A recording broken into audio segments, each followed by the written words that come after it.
The deed Grandma hid so we wouldn't lose the farm has been sitting under my pie safe for 37 years, and if I don't pull it out tonight, the land my children learned to walk on will be gone. The porch light is still burning, even though the sun's already trying to climb over the east field. I leave it on when I can't sleep. It makes the house look like it's waiting for somebody. I'm 81 now. My knees complain on the stairs, my hands ache when the weather turns, and still, every morning, I listen for the same sounds I listened for as a young wife: wind in the sycamore by the well, a gate chain tapping, and the old barn settling like a tired animal. But this morning there's a new sound. Paper. An envelope sliding against the kitchen table. The kind of paper that doesn't smell like recipes or school notes. It smells like trouble. Notice of intent, it says, right at the top, bold and cold. Property tax delinquency. Lien. Court date. And my grandson, sweet boy with a soft heart and a hard jaw, set it down like it was a snake. He didn't look at me when he said it. Grandma June. Uncle Kyle's filing to force a sale. Force a sale. Of our farm. Like you can take a thing that has your family's fingerprints in the wood and your tears in the soil and sell it off the way you'd sell an old couch. Have you ever noticed how some people smile like they're holding a knife behind their teeth? Kyle's always been like that. He calls it being practical. I call it counting money before you've earned it. He thinks we're weak right now because my husband Walt is gone, because the bills have piled, because the county doesn't care about history, only numbers. And here's what Kyle doesn't know: I already fought this battle once. I fought it in silence, with my Sunday dress on and my stomach hollow from fear. I won that time. But the proof, the one piece of paper that can keep this farm from being cut up like a carcass, is the very thing I hid from my own family. And tonight, I'm going to tell you where it is. I'm going to tell you what it says. And I'm going to tell you why I chose to let certain people hate me, so my children would always have a place to come home to. Because the deed I hid didn't just save land. It named who I trusted. It named who I didn't. So let me start where all secrets start, right inside an ordinary day. My kitchen smells like coffee that's been sitting too long and the faint sweetness of canned peaches. The linoleum floor is worn in the same path from the sink to the stove.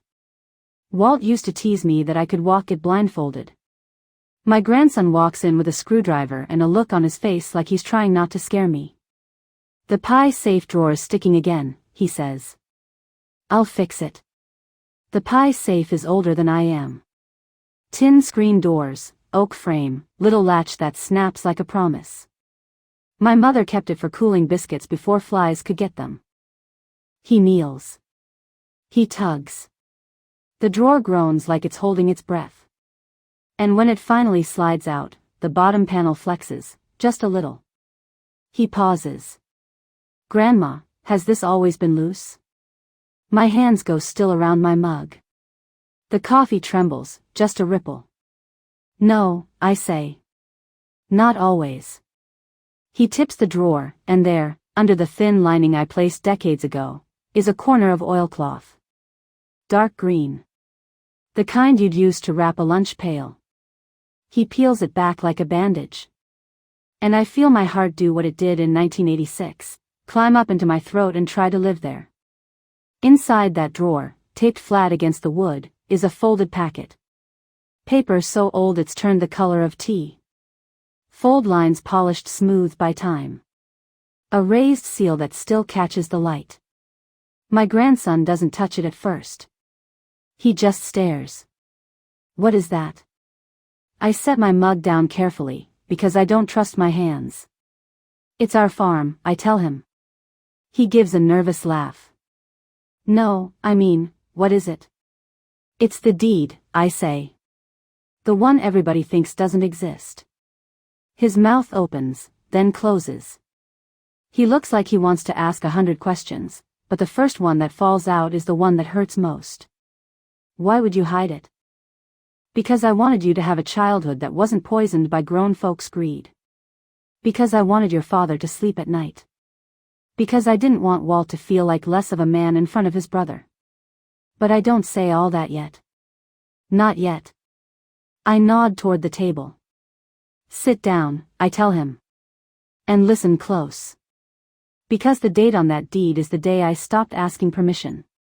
Back then, the corn stood shorter. The summers were hotter. And the bank men still wore ties even when they walked through mud. Walt was 42 in 1986, and proud in that quiet way, like a fence post that doesn't move unless it's snapped. He'd been born in the back bedroom of this same house. His mother washed him in a tin basin on the same table where I'm sitting right now. We weren't rich. We were never rich. But we were steady. And in farm life, steady is a kind of wealth people don't appreciate until it's gone. Then the drought came like a punishment nobody could explain. The pasture browned. The pond dropped so low you could see old bottle glass at the bottom. Even the crickets sounded tired at night. And right when the fields were failing, Walt's chest started hurting. Not a little ache, real pain. The kind that made him stop mid-sentence and press his hand to his shirt like he was trying to hold his heart in place. We didn't have the money for doctors that talked in long words. But we had children, 2 still in school, and I had already lost 1 brother to waiting too long. I wasn't going to lose my husband to stubbornness. So I drove Walt to the county hospital in my old station wagon, the one with the cracked dash. He kept saying, "June, we can't afford this." And I kept saying, "Walt, we can't afford you dying." Have you ever sat in a hospital hallway at midnight and realized your whole life can be sold off 1 bill at a time? When the first invoice came, Walt didn't open it. He slid it into the drawer with the spare keys and the seed catalog. Then another came. Then another. I'd find them when I went looking for a rubber band. And then the bank showed up. Not with a truck and a chain, not at first. Just a man named Mr. Lasker in a clean coat, sitting at my kitchen table, resting his briefcase on a crocheted runner my daughter made in 4-H. He spoke softly, like we were in church. "Temporary restructuring," he said. "We can help you through the season." Walt's hands were on the table. I watched his fingers tap, tap, tap, like he was counting down to something. Mr. Lasker slid papers across the wood. The top sheet showed our land description in cold lines, acreage, boundaries, road easements. Like the farm was a math problem. Walt leaned forward. "This is just a loan," he said. Mr. Lasker smiled. "It's a security interest." Standard. Standard. That word can hide a lot of evil, can't it? I stood in the doorway, wiping my hands on my apron that was already clean. I remember the smell of the coffee percolator and the faint tang of diesel from Walt's jacket. I remember thinking, if we sign wrong, we lose everything. That night, after the kids went to bed, Walt sat at the edge of our mattress with the paperwork spread out like a map of our own ruin. "I'll handle it," he said. But his voice shook. And then, like a bad penny, Ray came by. Ray was Walt's older brother, the kind of man who hugged too hard and laughed too loud, always promising the next deal would fix the last deal. He wore a gold ring and chewed peppermint gum like he was always trying to sweeten a lie. He looked at our dry fields and said, "You know, developers are sniffing around. You could sell the back 40 and breathe again." Walt stiffened. "This farm isn't for sale." Ray lifted his palms like he was just being helpful. "I'm family. I'm thinking of you."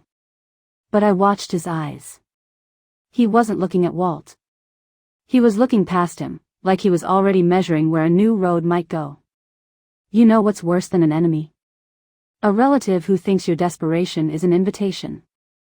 A week later, I found Walt in the barn, sitting on an overturned bucket, his head in his hands. The air smelled like hay dust and old grease. A sparrow was trapped up in the rafters, fluttering in panic. He looked up at me and whispered, "June. I might lose it." Not we. I. That's how men were raised back then. If a thing went wrong, it wasn't the weather or the market. It was their failure. I sat on a feed sack beside him and waited until he could breathe. Then I said, "We're not losing it. But you have to let me do something you won't like." He stared at me like I'd spoken another language. What? He asked. I didn't answer. Not out loud. Not yet. Because the truth was, I'd already noticed something Walt hadn't. Ray had been asking questions that didn't match help. He wanted to know the legal description of the property. He wanted to know where the boundary pins were. He wanted to know if Walt had a will. So one afternoon, while Walt was asleep in his chair with his pill bottle on his chest, Ray came into my kitchen and offered to take a look at the loan papers. He set his hand on the stack like he owned them. I can talk to a guy, he said. Get you cash quick. You'll sign, and I'll handle the rest. My skin went cold. Why would you handle the rest? I asked. He smiled, soft as butter. Because Walt's not thinking straight. He's scared. I'm just trying to keep this in the family. And in that moment, I realized what Ray meant by, in the family. He meant, in his hands. That night, when Walt finally slept, I sat at this same table and opened our old lockbox, the one with birth certificates and a dried corsage from prom. I pulled out the original deed from when Walt's parents signed it over to him. And I stared at our names. Walter Harper and June Harper. Two names that looked equal. But in the eyes of banks, debts, and desperate relatives, two names can be twice the target. So I called Mrs. Hendricks. Not a friend. Not a gossip. A lawyer in town who wore sensible shoes and didn't smile unless she meant it. When I told her our situation, she didn't flinch. Your husband's medical debt could become a lien, she said. And if family members convince him to use the land as collateral again, you'll be chasing a sliding door in a storm. I swallowed. Can I protect it? She leaned back. There's a way.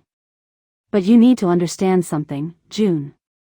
People will call it theft. They will say you took what wasn't yours. Even if it saves the farm? I asked. Especially if it saves the farm, she said.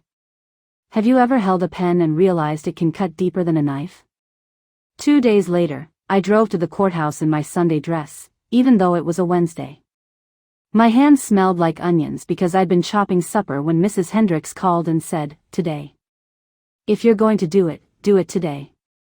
The hallway was quiet except for a far-off typewriter. My shoes clicked too loud. Mrs. Hendricks met me with a folder and a look that said, "Don't back out now." What am I signing? I asked, even though I already knew.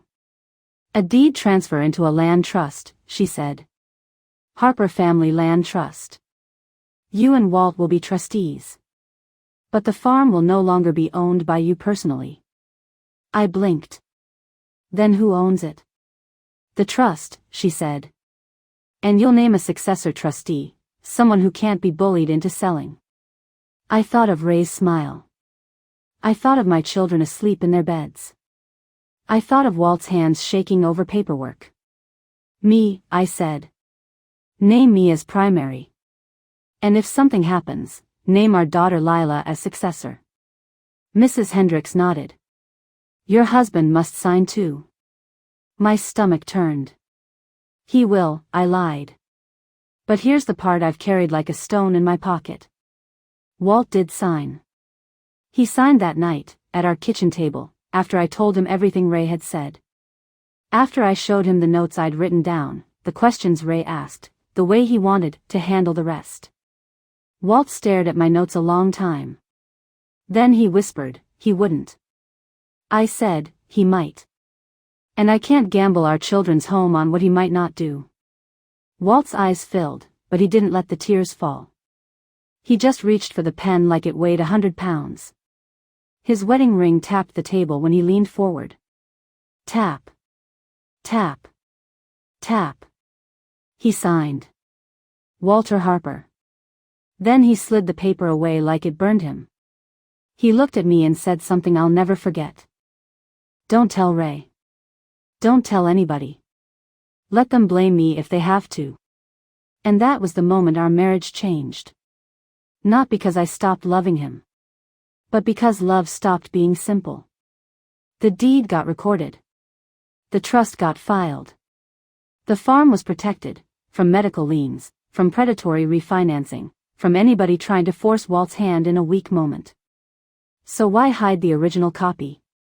Because protection is one thing. Humiliation is another.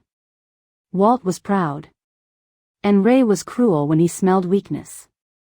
If Ray found out Walt signed away personal ownership, he'd tell the whole family Walt lost the farm, even if the farm stayed right here. So I hid the certified deed copy under the pie safe drawer, taped down like a heartbeat. And for a while, it worked. The bills got paid slowly. The drought broke. Walt recovered enough to climb back on a tractor. The farm breathed again. But secrets don't evaporate. They ferment. The first crack came at Thanksgiving 2 years later. Ray showed up with a store-bought pie and a new truck he couldn't afford. He clapped Walt on the back and said, loud enough for everybody, "Heard you almost lost the place there, little brother." Walt's face turned the color of raw brick. My daughter Lila froze with the gravy boat in her hands. I said, calm as I could, "We didn't lose anything." Ray's eyes slid to me. "Not yet," he said, smiling. After dinner, I found Walt outside by the woodpile, chopping logs too hard, like he was trying to split his own shame in half. "Why does he know?" Walt asked. "I didn't tell him," I said. Walt's jaw worked. "Then how does he know we were close?" "Because Ray had friends at the bank. Because Ray heard things. Because small towns don't keep secrets, they only trade them.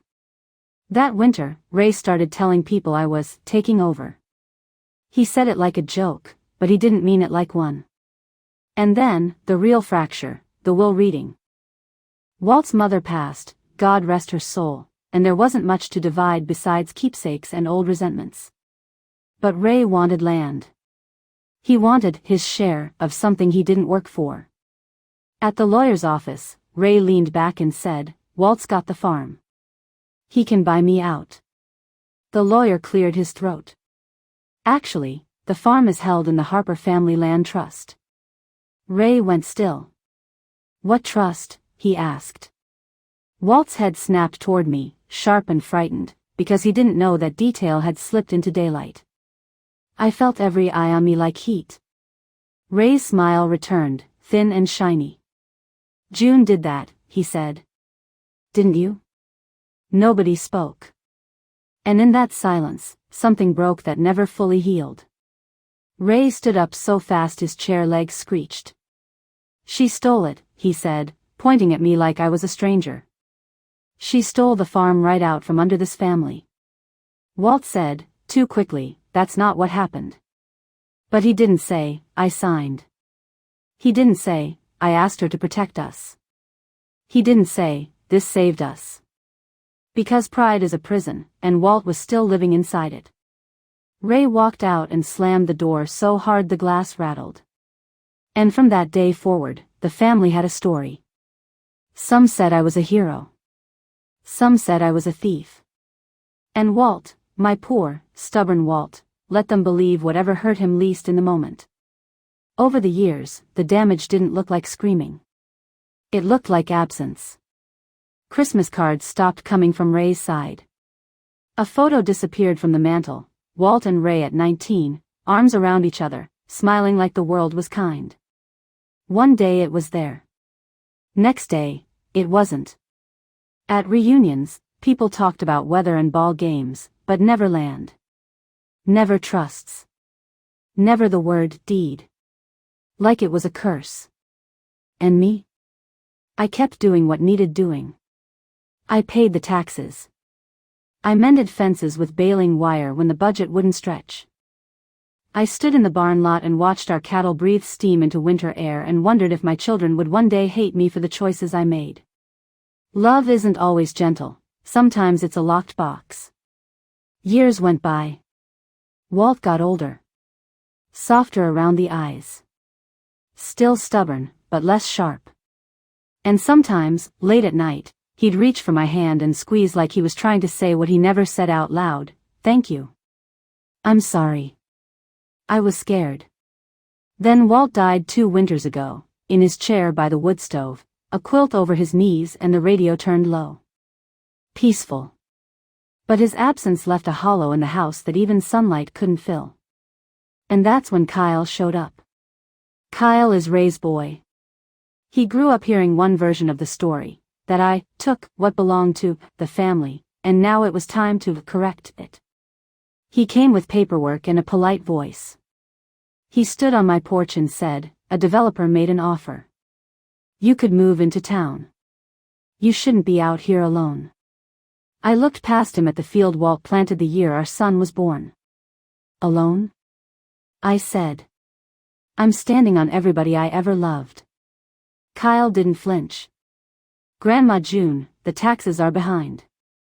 The trust is complicated. We can settle this cleanly." Cleanly.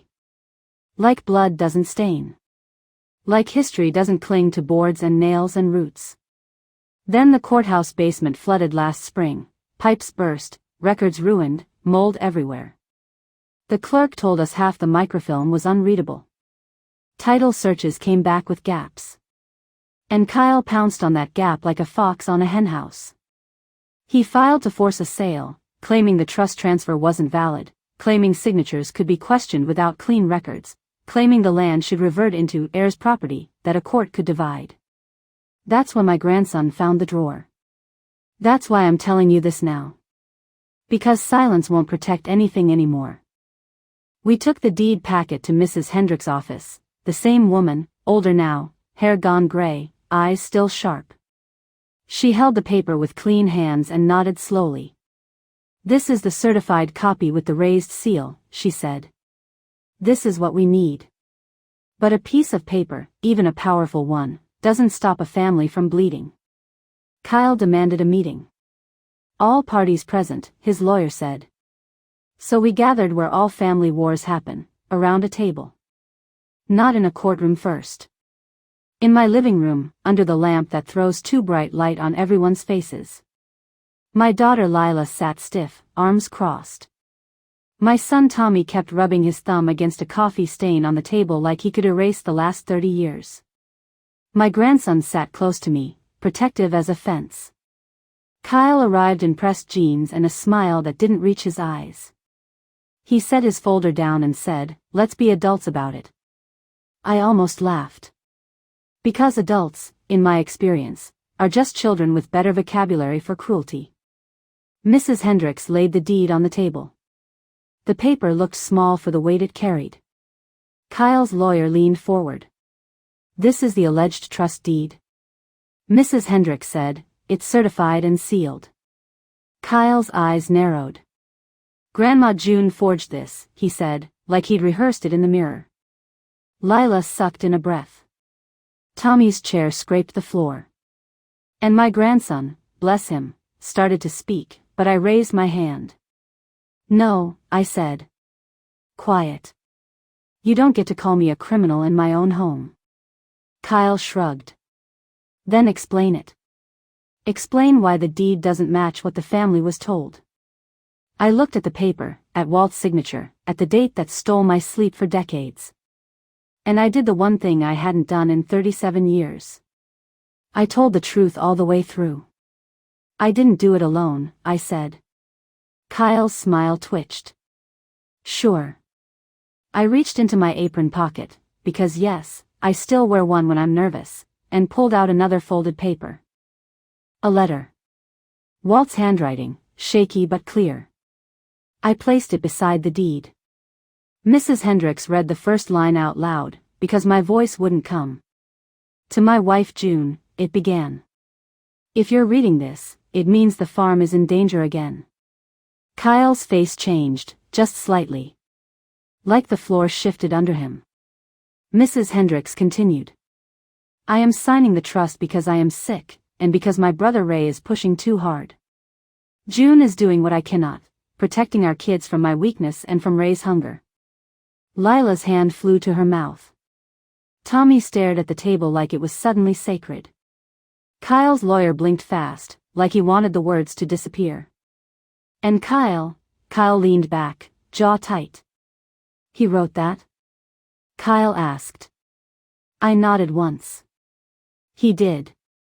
Kyle's voice sharpened. Then why didn't he say it? Why did everyone think you did it behind his back? Because Walt was afraid. Because men like Ray made fear feel like failure. Because the easiest lie to live with is the one that keeps you from being embarrassed at Sunday dinner. I said, he asked me to carry it. And I did. Kyle stared at the deed again, then snapped, so you cut Ray out. I shook my head. Ray tried to cut us open first. And then I told them the part I'd never said in a room full of family. Ray offered to handle the rest when Walt was sick. He wanted signatures when Walt wasn't thinking straight. He wanted to sell pieces, then more pieces, until there was nothing left but a mailbox and regret. Tommy whispered, "Is that true?" Not to Kyle, to me. I nodded. Yes. Lila's eyes filled. Mom, why didn't you tell us? I swallowed. Because I wanted you to be kids, I said. And because I thought the farm staying meant we'd all be okay. Have you ever been right about the big thing, and wrong about the cost?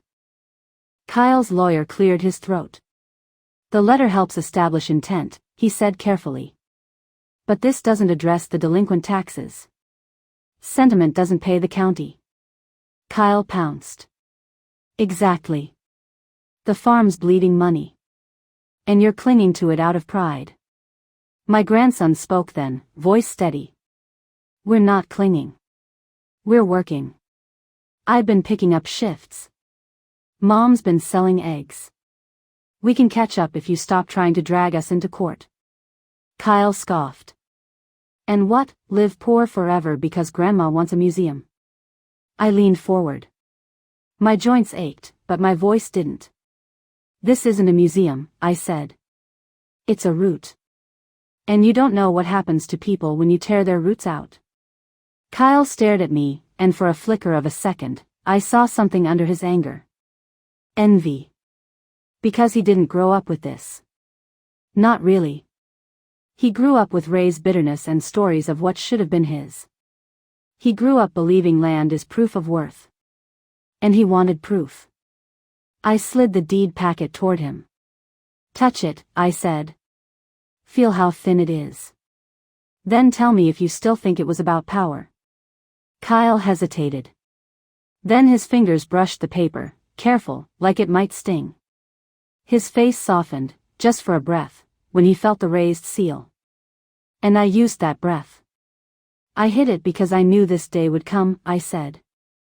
I knew somebody would try to rewrite the story when records got lost and people got old. I hid it because the truth needed to survive longer than my voice. Silence sat on the room. Then Tommy, my son, who'd avoided this topic for decades, spoke in a voice I barely recognized. So, you saved it, he said. Not a question. A realization. Lila reached across the table and took my hand. Her palm was warm. Mine was thin and spotted and still trying to be strong. I'm sorry, she whispered. And I felt something inside me unclench, like a fist opening after 30 years. Kyle looked away, jaw working. His lawyer leaned toward him and murmured something I didn't catch, but I saw Kyle's shoulders drop half an inch, the posture of a man realizing the ground is firmer than his argument. Finally, Kyle said, quieter, if the trust stands, what do we do now? That question mattered more than any accusation. Because it meant he was done swinging and ready to build. Or at least, ready to stop burning. Mrs. Hendricks laid out the plan like fence posts: catch up the taxes, file the deed copy with updated records, and amend the trust with clear successor trustees and a rule that no one could force a sale without a supermajority. Tommy nodded. Lila nodded. My grandson nodded so hard I thought his neck would pop. Kyle didn't nod at first. He stared at the tabletop, at the coffee stain, at the old scratches from 100 meals. Then he said, Ray told me you stole it. I answered softly, Ray told himself that so he wouldn't feel guilty.